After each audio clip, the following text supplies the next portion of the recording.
Well, good evening, everybody. Can I start by wishing you all a Happy New Year? I think this is my first meeting here in the new year, so best wishes to everybody and to your families. And thank you for attending this evening.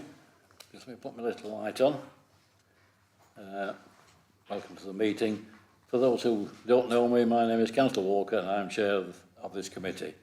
Please note this meeting has been live streamed on YouTube. If the technology fails, then I will adjourn the meeting for a few minutes to try and resolve the issue.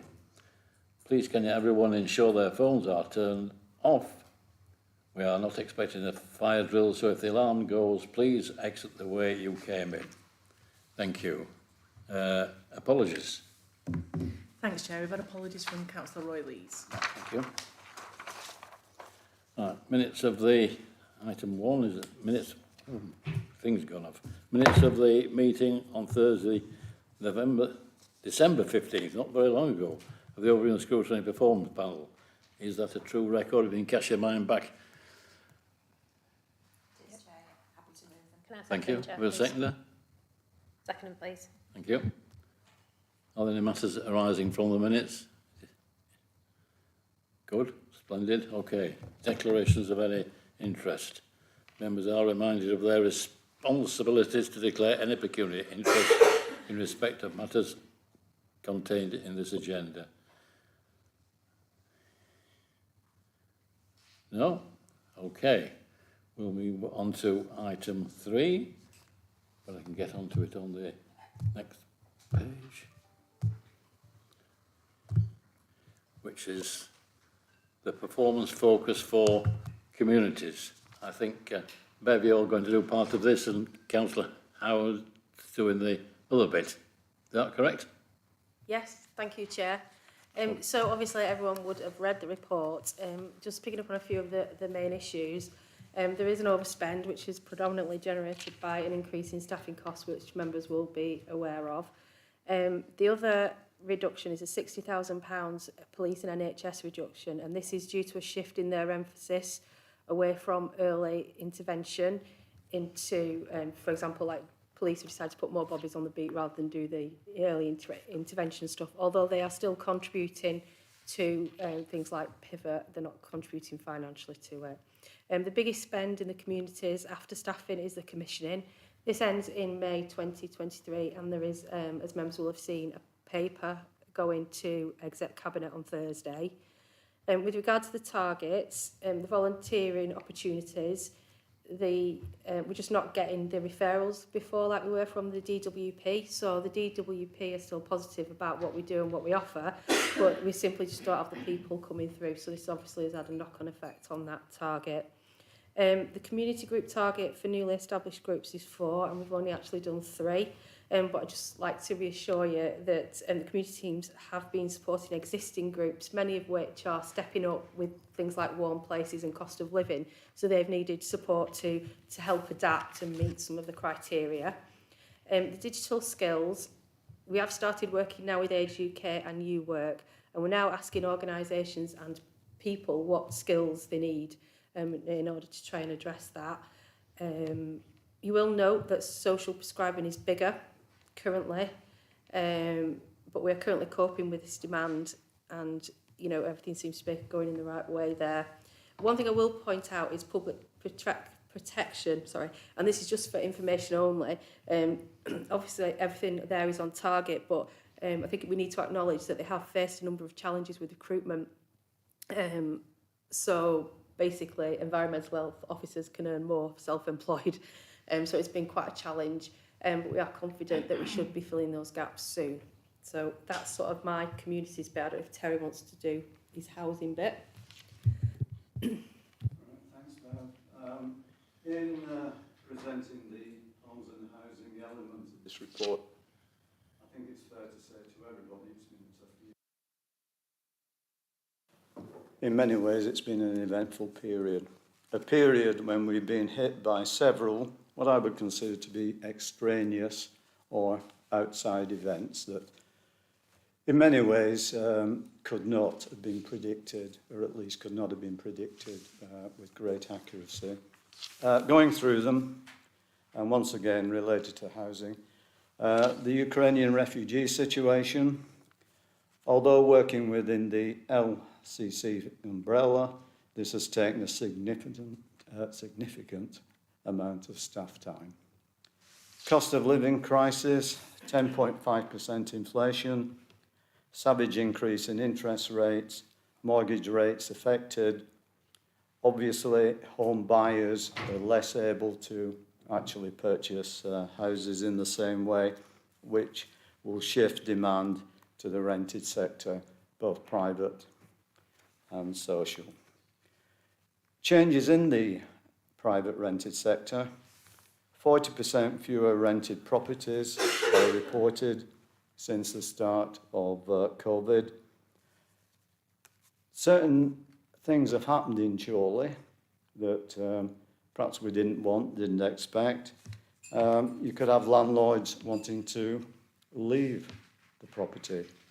And in fact, in one situation, Chorecliffe Mews, 20 plus people were actually given notice, and that provided a situation whereby it could have been 20 plus people sleeping on the streets. As a result of action from our officers, that didn't actually occur in those numbers. The above have had an impact on demand for staff and on the budget. As you probably read in the paper, the area has actually been dealing with problems when there's only been 2 out of 7 of the required complement actually available. That's a staffing level of no more than 30%, and any organisation would be affected by that. If we look at the housing solutions section, if we go to paragraph 24, we see the housing solutions, the indicators, and the actual outcomes. If we look at the first one, and I'll take you through this, not in exact order as they're presented, if I may.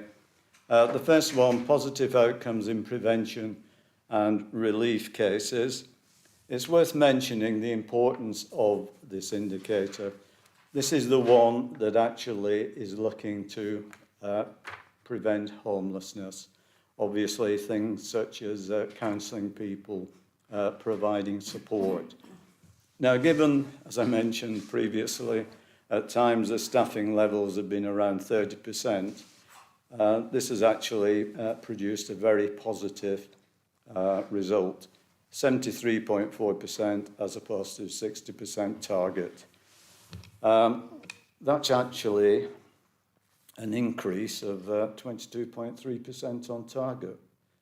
So if you get a staff reduction of 70%, may I say, and then you increase performance by 22.3%, that's nothing short of exceptionally good. There are 1 or 2 areas where performance has not come up to target. If I could take you to the 2 of those. Personal housing plans, 70% as opposed to a target of 90%. And the notifications in regard to homeless applications, 80% of a target of 90%. Now, generally speaking, and I am speaking generally, we're looking at administrative procedures here, which would actually be affected by the staffing problem. If we then go down to notifications in regard to homeless applications, beg your pardon. If we actually go down to percentage of decisions, the last one, with applications made within the appropriate timescale, often the people within these situations have actually been found temporary accommodation. So it's not a case that the application hasn't been looked at or actually acted upon. It's just the final results to find permanent accommodation haven't actually been achieved, but they have been looked after to some degree. So if we then go back, I'm sorry for taking you through this way, I hope you can see the logic eventually. Number of presentations for assessment, advice, assistance, that's actually above target. And percentage of families in bed and breakfast for less than 6 weeks, bigger is better, that's 100% of target.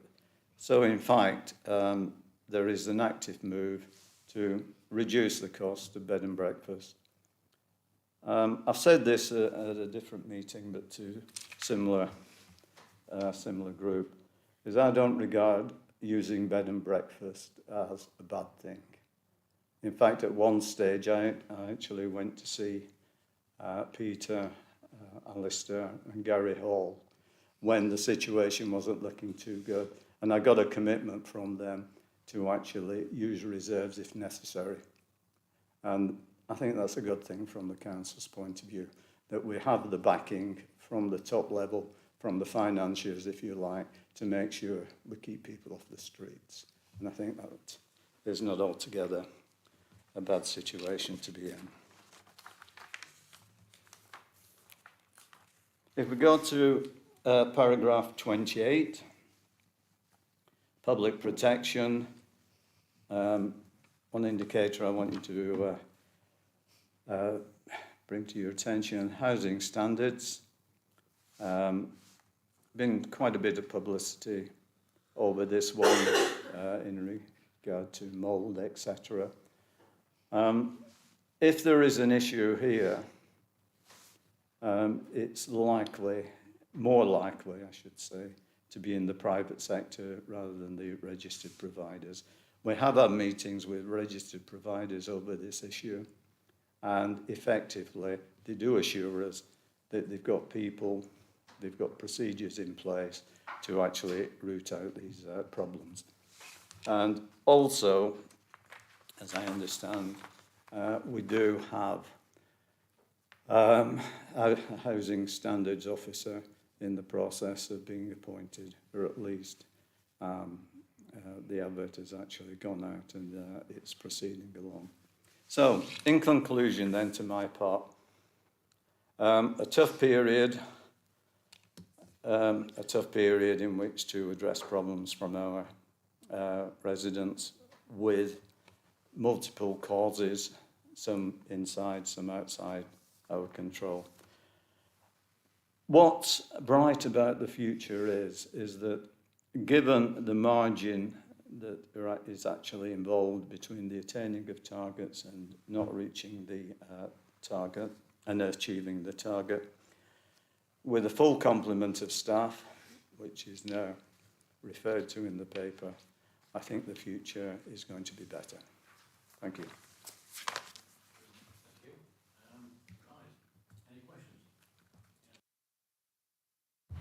Thank you, Chair. I'd like us to go on record actually to thank the team in environmental health and public protection, because I know that they have been understaffed through no fault of their own, and they have all stepped up. And I think as councillors we're often too quick to criticise but not quick enough to say thank you. So I'd like to personally extend my thanks to your team, Jennifer, if that would be done. Thank you. Going to the report, I've got a couple of questions, if I may, Chair. Yes, fine. On agenda page 11, under paragraph 17, the target for the number of people who have successfully completed basic digital training, skills training, were below target and were worse than the last quarter. Can I ask what the reason for that is, and should we look to reduce that target? That's one question. Do you want me to do them together? No, we'll get the officers or all the cabinet members to answer that, then we'll come back to you. Okay, thank you. Have you got a response? Am I all right, Chair, to respond? Yeah. Yeah, we were off target. Partly of that was some people were still a bit nervous about coming out after COVID, so that did have an effect. But we are working now with Age UK and UWork, but we're also finding as well that in digital skills, the market has been quite flooded because there's other organisations doing the same sort of work. So like Lancashire Adult Learning are doing a lot in that area.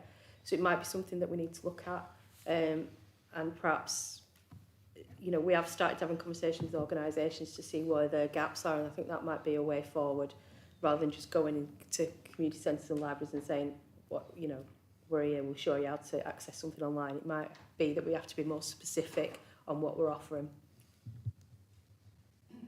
Okay, second question. Thank you for that. The second question that I'd like to ask is on, just bear with me, on agenda page 13 under item 20. Can somebody explain what a CAG is for me? Because I don't know what it is.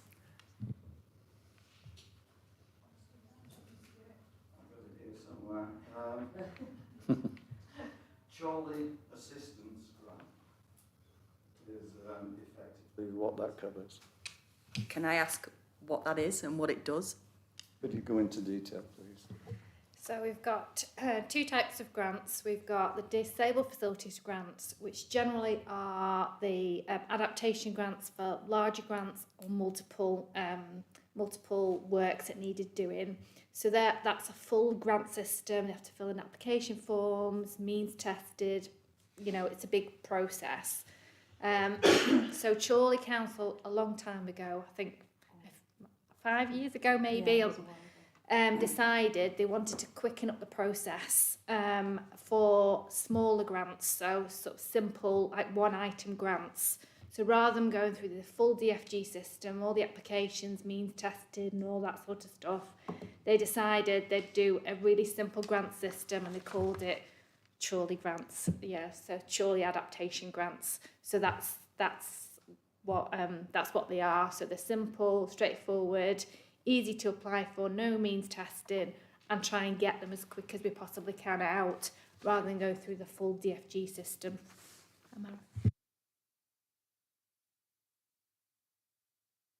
Add to that, just following on from what Jenny said, we did do a review of it a while ago, and this is a review of the Disabled Adaptations Grant. And what we were finding was that the means testing, some people were just sort of a few pence or a few pounds over. So in order to try and get around that and help more people, we introduced this system. And like Jenny does say, it's just a quicker way of helping somebody, because there are some people that struggle even though they sort of fail the means test, because you sort of take the view that if you can afford to do something, you would already do it. And these were just a few people that were perhaps slipping through the net. So that was sort of the thinking behind introducing it.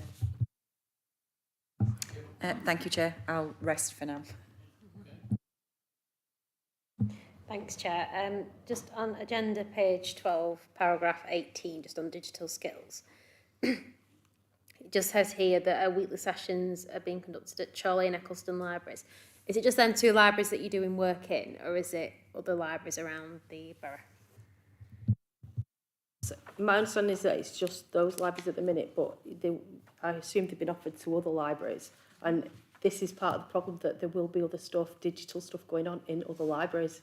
Because I know Coffle are quite active doing things like that. So that's part of the challenge that we're up against.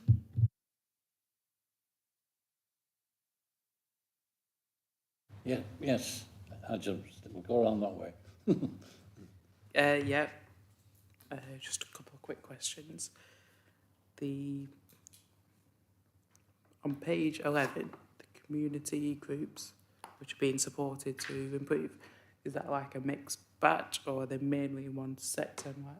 Sorry, on page 11, yeah. The number of volunteer community groups supported to improve by the council, is that like in one sector, or is it a mixed batch?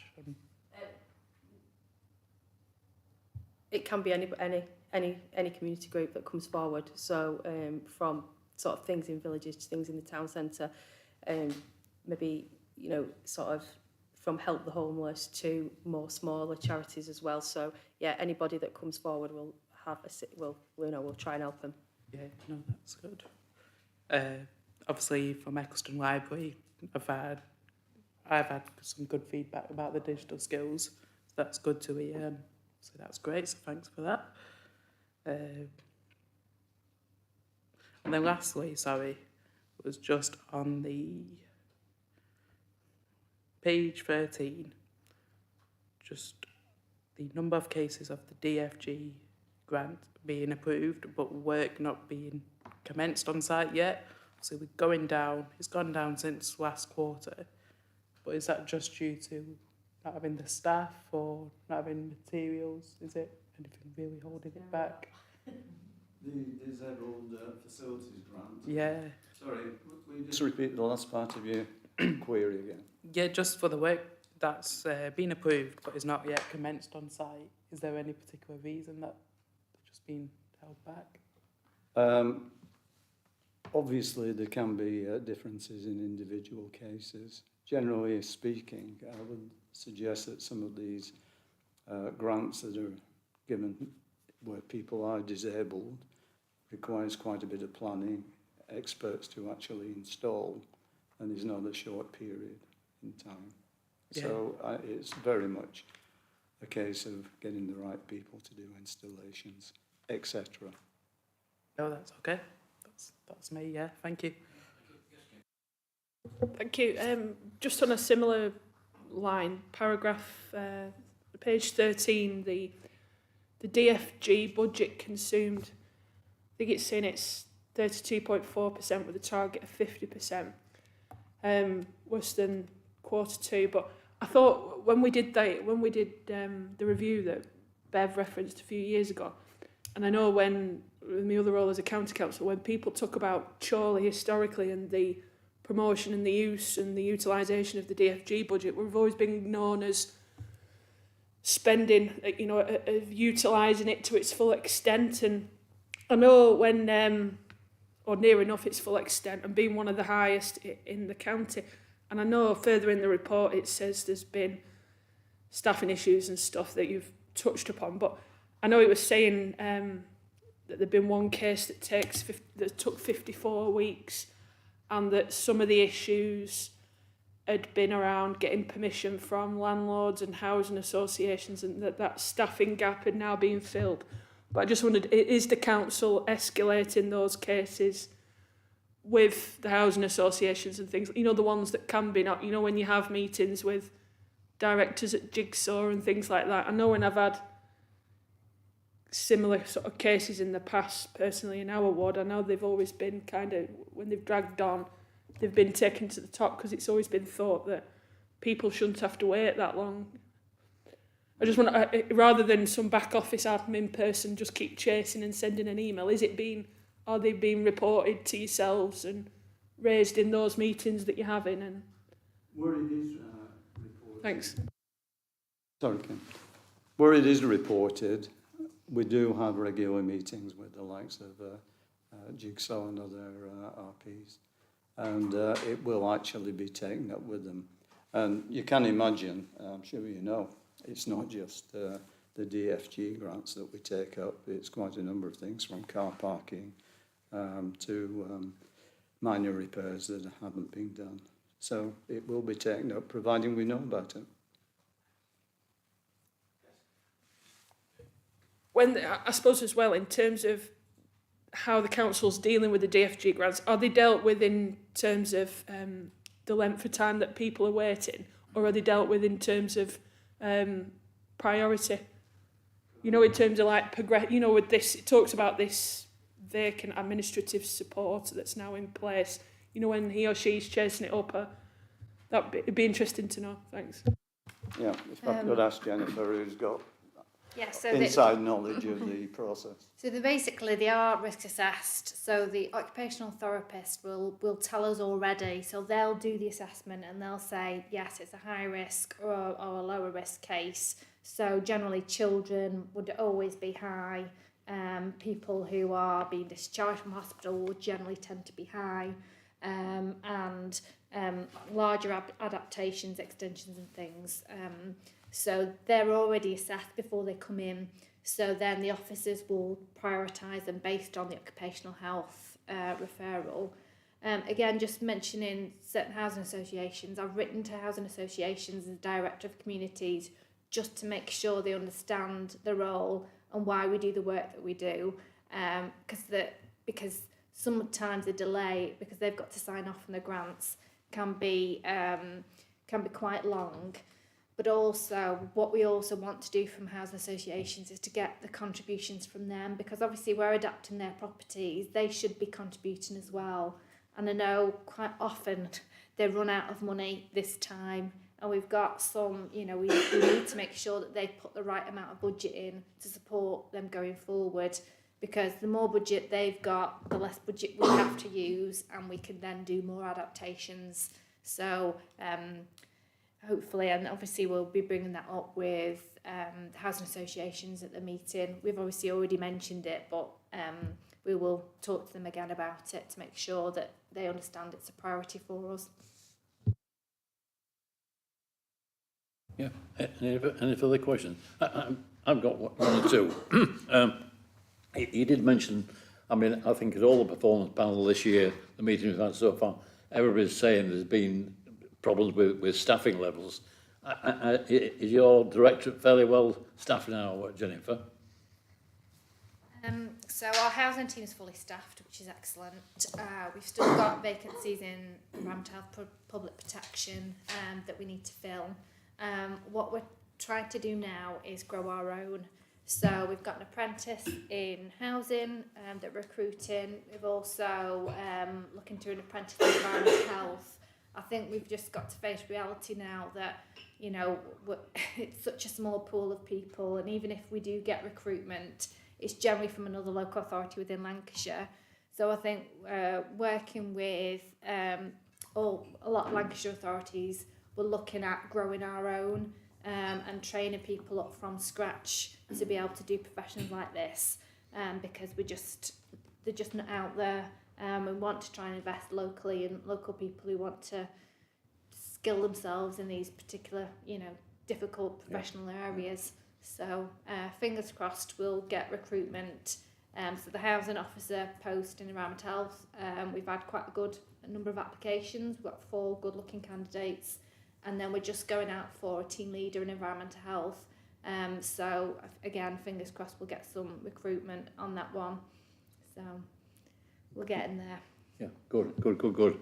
What's the situation with your staff as regards working from home and the shared services with South Ribble? Are you having problems working in both areas with the staff? Well, generally, staff in environmental health and public protection won't be working at home. They'll be out and about on the district. And in housing and community, well, in housing in particular, they have a duty rota. So they have to be in the building to be able to do the duty. So they're generally in, and they do a bit of hybrid work. And the same with communities, they're generally out and about in the district. It's not really, none of those jobs really are the best for working at home. Most of them are either out and about in the community or they're in the office on the duty rota. Good, excellent. What's the situation with Ukraine refugees? Are we taking any in, or because we've got some Ukrainians here from, here, an area of Ukraine residents, are they amalgamating and getting together okay? There has been some reported reduction. People are going back to the Ukraine, etc. But it's difficult to predict what the future is. Effectively, the government got into a position where they hadn't provided permanent homes, that they were very much dependent on households actually providing residences under the Homes for Ukraine scheme. They have actually increased the allowances now, which is 500 per month. And that looks as if it's going to continue for some time. The original time frame was 12 months. It's gone up to 2 years. So they're not expecting, by taking that action, it to end anytime soon. Okay, thank you. Just 2 things really. Just before Christmas, Angela Barlow sent out an email to all councillors about the work the council was going to do over the Christmas period. Can you give us an update how things have gone? So over the Christmas period, you mean about the duty and then the community groups that we're working with? So yeah, it went really well. We obviously had our duty officers on who responded to inquiries on homelessness. We worked with Help the Homeless and other community groups who were in the area and supporting people through the difficult time, especially reducing social isolation. So it worked really well. We weren't inundated. There wasn't any sort of emergency that had to be. It had to involve me as a director, but the staff were there. They were on call and they responded to the inquiries and worked with the communities to help with the cost of living crisis. There's quite a bit of money being available for, residents. Has that now been spent? It's supposed to be spent by the end of March. Is it being spent? I think there's £100,000 for community grants. Have people come forward to request money? Yes, Bev. What we did was we obviously retained some in the council, but Citizens Advice Bureau and other, I think was it Help the Homeless as well, because they're sort of sometimes more in touch with the vulnerable people than the council is, if you will. And we sort of passported it to them to administer it. And we do get reports back, and my understanding is that there's been quite sort of high demand for it. I spoke to CAB sort of just in passing really, and they were saying that they had seen an increase in demand, and not just for the household support grant, which I think you're referring to, but for other advice services as well. Yes, I mean, presumably, do Citizens Advice Bureau tell their people who come forward to go to the council then if they feel that they do need money? You work in that respect, are you? Yeah, I think we have a close working relationship with people that Help the Homeless and Citizens Advice. Similarly with Home Start as well, we actually have council reps on their boards, council reps on their boards. So we do have a close working relationship with them. Good. That's good.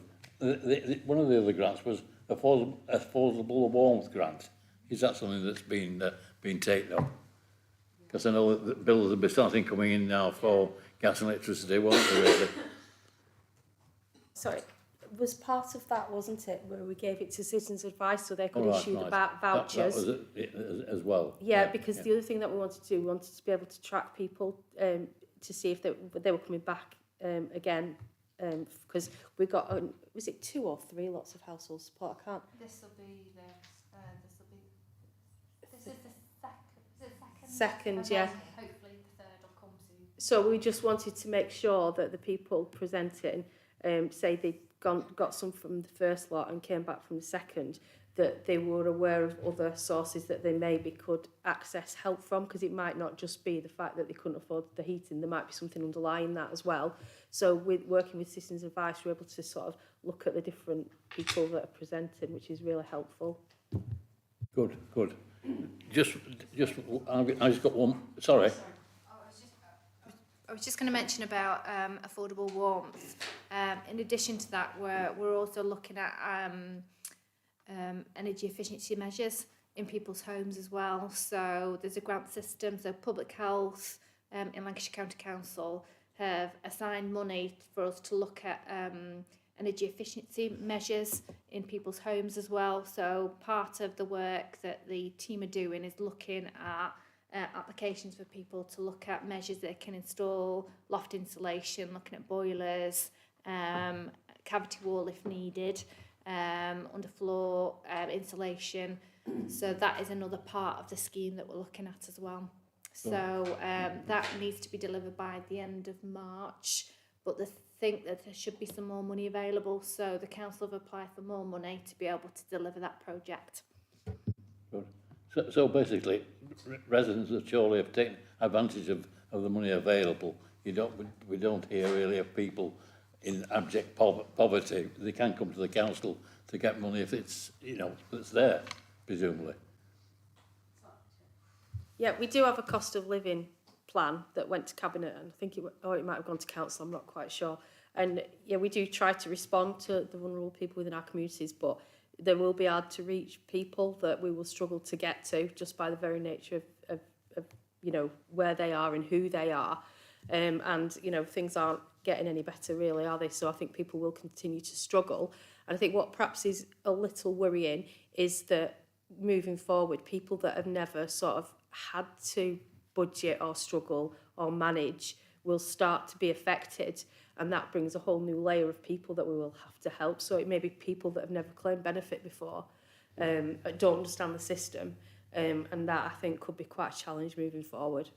So we do try our best, but you know, we've got to be realistic in what in what's happening. Yeah. No, I'm not criticising. It sounds like what we're doing is very good, and well done to the staff and those for helping people in their, you know, an hour of need, really. So well done for that. I was just coming back to not volunteers. I know over the years we've always had trouble getting people to volunteer. From the report here, you are going out in the next few months to try and get people to volunteer to work with various organisations. Is that fairly imminent when you're having this open day? I'm not entirely sure of the date, but I presume I would imagine springtime when people might actually come out because it's a bit warmer. That's right. But yeah, I mean, there is an issue around volunteering, and I think that is something that we, you know, I've said it for a while now. Sort of the traditional volunteer, if you will, the people that maybe retired early and you know, want to give a bit back, I think are decreasing because there's a number of issues around maybe, you know, being carers, not only for the partner, but also for grandchildren because childcare is so expensive, and also people are starting to work, have to work longer. So, you know, all that is affecting sort of the traditional volunteer, and that's partly why we went to DWP to see if we can sort of plug that gap and offer volunteering opportunities earlier. And then if people get in the habit of it, they might sort of carry it on. Well, true, yes. I mean, all sports clubs seem to get plenty of volunteers to coach youngsters and other things. But it's like I say, carers going into other people's houses to help out, really, where there is a problem. And I think that's something that we probably should look at more over the next few months, really, with people, if they come in to volunteer to do some work. But presumably, you work with Citizens Advice Bureau and H-Concern and all these people anyway, don't you? Yeah, we do, and the new commission is going out as well from May 2023. The old commissions end, so on the exec cabinet paper, it's the new commissions. So you'll see that obviously on Thursday, and it's all been reviewed to make sure it's deliverable and, you know, relevant as well. Yeah, very good, excellent. Yes, Michelle. Chair, if I can I just ask a question of Jennifer? You mentioned about grow our own. Do we have any backup support? Because what tends to happen, certainly within the police service, we train people up, they do the job, then they leave, and we've left with that gap. Is there anything that's sort of tying them in? So we train them, they do the job for X number of years before they move on, because what I don't want us to do as a council is grow our own and then they disappear off and we're left back to where we are now. Yeah, there is a tie-in period. They've definitely done that in HR to make sure that it's in there. Yeah. And that's, I mean, the hope is they love it so much and they stay in surely for the whole careers. But yeah, there is a tie-in. Yeah. Thank you, Chair. Okay, thank you. Any further questions? Well, thank you very much. I mean, it's difficult. Your director is difficult. You're dealing with all sorts of problems and problem areas, but it seems as though you are coping very well, and well done, and thank the staff for the work they're doing all the last few months. Thank you very much. And I have no further questions, so thank you very much for attending this evening. Safe journey.